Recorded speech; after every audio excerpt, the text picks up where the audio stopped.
What's going on, guys? Jacob here as always, and today we're going to be taking a look at the whole teardown and rebuild of my main computer that I use. I use it for video editing, gaming, general computer use, and the i7 that was in it before is just not going to do it for me anymore. So I'm upgrading to an i9, and that comes with a whole slew of upgrades that have to come along with it. So let's jump straight in and see everything that went on. So this is RedFury, and I built it back in 2017, and I put an i7 7700K in it with a Gigabyte Aorus 1080 Ti. It sits on top of an ASRock Z170 motherboard with 32 gigs of Corsair RAM. The processor is cooled by an NZXT X61 Kraken, and the graphics card is cooled by a custom EK loop that I built myself. Then it's got a Samsung 850 EVO 500 gig M.2 drive, and then the hard drive is a 3 terabyte HGST hard drive. And it served me well over the years for sure, but it's just the processor is not doing what I need it to do anymore, and so it's time to upgrade. So I was able to get my 7700K up to 5 gigahertz. That is pretty good, but I need more processing power. And it turns out that I was able to snipe a 9900K for brand new 325 bucks, which is $25 more than what I am able to sell my 7700K for. So for 25 extra dollars, I can get 2 generations newer of a processor and 1 step up from the i7. So that was definitely a steal. The only thing is that I had to replace my motherboard, but that's kind of a given at this point, and not that big of a deal. So knowing this, the first step here is to drain the GPU coolant loop because we need to replace the motherboard. So the way I'm going to do that is I'm going to flip this computer upside down. We are going to drain the coolant from the graphics card, just open up those lines right there and drain it into this jug that you see here. You know, super easy. I was able to just get up in here and loosen this and then have it drain down into my jug. I did both sides.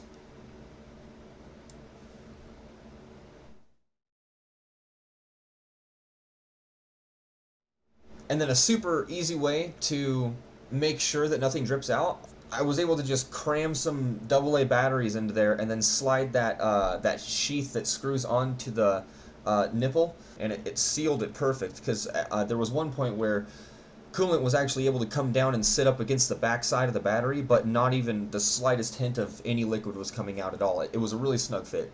And you can see up into the graphics card, against the graphics card, and then a really nice view of the 360 rad that's sitting up there up front. And then there's a good view of the graphics card there. EK. And here's the graphics card out of the PC. And now we have pretty clean access to everything else. Coolant's out of the way. So the next step was to get the RAM out, and it was kind of tucked underneath these cables here. I'm able to get that cooler off of there finally. This has been in there for years. Wipe off all that deliciousness. Bam! 7700K has been hiding underneath there this whole time. Who would have known? So we got that out, wiped it off, packaged it up, did a great job packaging it up, and sent it to China.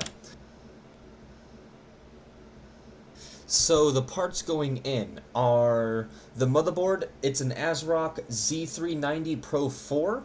The RAM is some Corsair LPX 3200 C16 RAM, and obviously the CPU 9900K.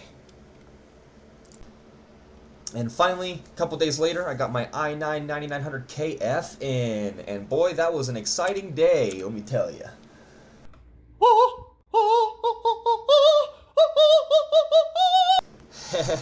Yeah. And I went ahead and got the processor out of the packaging.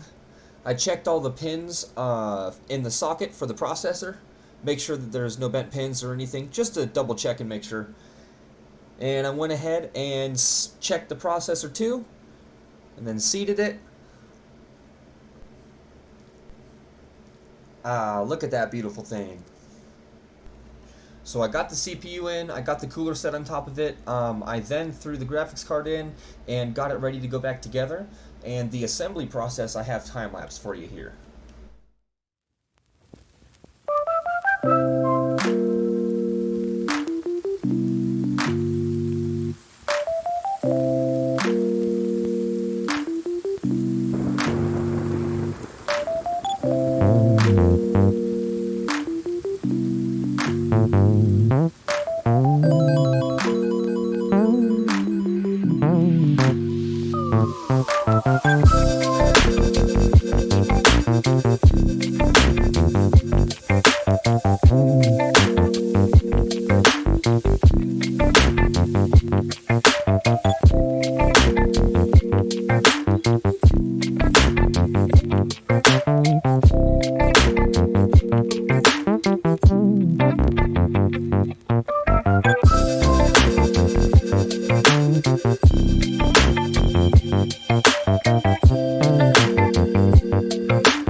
So after figuring out the beep code, which turned out to be a case fan plugged into the wrong header on the motherboard, don't ask me how I did that, I did get it to post, and I went through the BIOS and got things all set up, and I have some more time lapses of that coming up here, so enjoy.